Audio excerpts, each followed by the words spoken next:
guys, welcome back to another tutorial on Shop Titans. So for this one I wanted to look at heroes, which are one of the most important parts of the game. I want to look at sort of every type, every class, and how to get the most out of each one.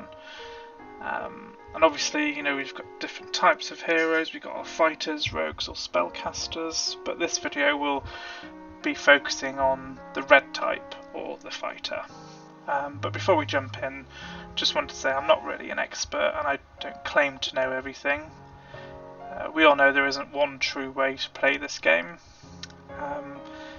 This is simply how I play the game, what's worked for me, and generally what's accepted to be the most efficient way to use these heroes. You know, we do all build differently and we all enjoy different play styles. So take what helps you, ignore what doesn't, and let's get into it. So let's just start with the basics then. What exactly is the red type or the fighter class? These heroes are typically seen as your tanks, your typical tank. They're designed to take hits, mitigate incoming damage, and keep your team alive. And because of that, they usually come with a higher HP and defense stat right out the gate. The trade-off really is that red types are not your biggest damage dealers. They're not usually going to put out meaningful damage compared to other classes, but their job is just simply stand in the front line, soak up the hits and protect the rest of your team so they can do the real damage. So kicking things off strong are the soldier class, or the mercenary, who both use the earth elemental. Now these guys are a fantastic choice, especially if you're not able to reach maximum hero level, because one of the biggest strengths is how quickly they learn their skills. They typically get all 4 skills by level 29, which is far earlier than most classes in the game. Their innate ability also gives them bonus defense. And once sold, they also gain even more benefits from champion skills. That means their stats continue to scale really well, even when you take them into the late game dungeons. All of that makes them a great early game tank that can still hold front line in end of game content. They're really reliable, sturdy, and honestly they're just a solid pick for your roster. So next up we have the Barbarian and Chieftain, which are our fire elemental red type heroes, and these are some of my personal favourites. So the Barbarians are great tanks right out of the gate. They have extra HP and extra threat, which means they naturally pull the enemy's attention and have higher health pool to survive the damage. However, there is a bit of a catch. Without a soul, Barbarians only have access to 2 skills, and that really holds them back. But once you do soul them, everything changes. They unlock their 4 skills, and they gain an additional bonus where their threat actually converts into extra attack power. That means the Chieftain isn't just tanky, but they can also hit surprisingly well, just while standing on the front line. It's a really fun mix of durability and damage, and I personally love having them on my roster. If you build a roster, I would recommend having at least one of the Chieftains in your lineup. So next up we've got our Knights and our Lords, which are our light elemental red type heroes. And again, I really love these heroes just because of their insane defense values. So these Knights come with an innate ability that boosts their defense when they wear things like helmets, gauntlets and heavy armour, and because of this they end up with some of the highest defense stats out of any hero in the game. And then on top of this, they're also quite cheap to roll, cheap to recruit, and very reliable. It makes them one of the easiest and most solid frontline picks you can add to your team. If you then pair their natural defense stats with a few good health skills, you turn this knight into an absolute impenetrable tank. And the best part about these are that you don't really need to promote them or soul them. A regular knight can carry your front line just fine without any promotions. Lords do take things even further, but even as a knight, they're one of the strongest defensive heroes you can get, and I really recommend having one of these. So next up we have our Rangers and our Wardens, which are elemental red type heroes, and again I do quite like having a few of these on my roster. Rangers come with an increased rest time reduction, which is quite good if you want a fast rotating team that can jump in to quests more often. And on top of that, they're quite naturally tanky, and their innate ability also gives them a bit of evasion, which is always useful and makes them surprisingly durable in fights. They're quite good right out of the gate again. They're just as a ranger.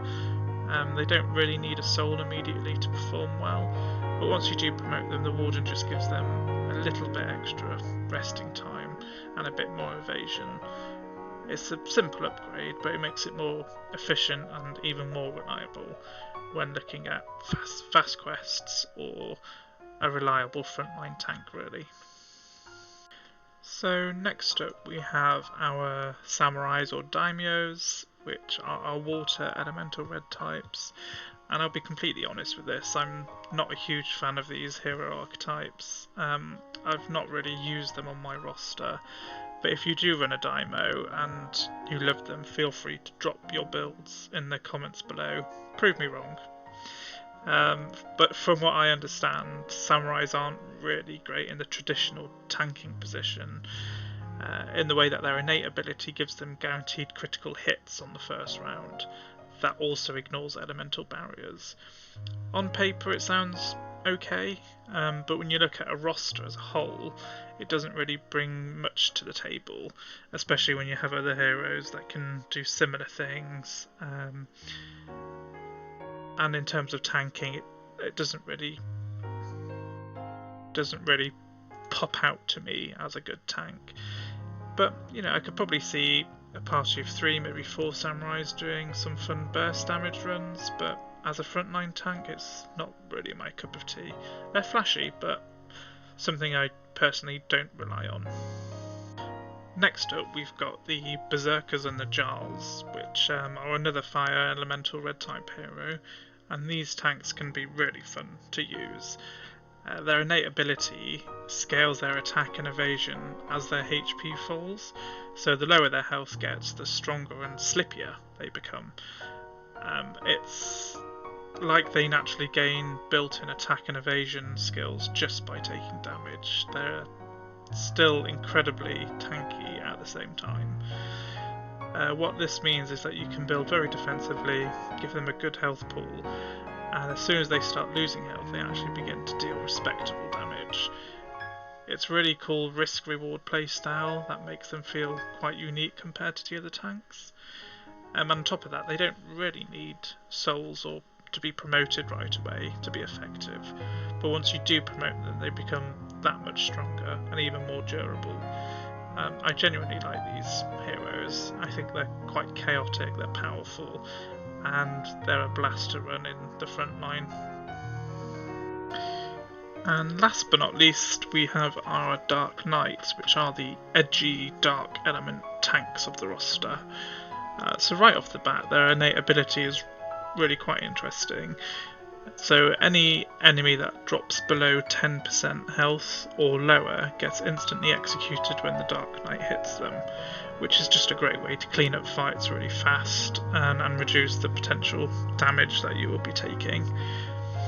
On top of that, every time a Dark Knight completes a quest, they gain a permanent bonus to one of their stats, so their attack, health or defense, which is essentially working like a free seed after every run. It's important to know that this does cap at 40, so you'll still need to use blossoms if you want to push that limit up to 80, but it's still a really strong passive. Also, they don't really need to be promoted right away, but once you do promote them, the Dark Knight, they gain even more health and become noticeably tankier. With their executability and their natural stat growth, they make a really good frontline tank, but I could also see them fitting nicely into hybrid builds, which I don't really tend to do, but I can see that if you want to mix survivability and damage. They're unique, they're quite stylish, and they definitely bring something different to the table. And so just to finish up, your red heroes are essentially your tanks of the roster. Their whole purpose is to mitigate the damage and protect your teams, and they're not really designed to be your main damage dealers. However, if you do notice that your red type hero is consistently ending fights with a lot of health left, you could consider swapping some gear out to increase damage, but just make sure you're not actually sacrificing your chances of winning that fight then. Red type heroes are a key member of any team.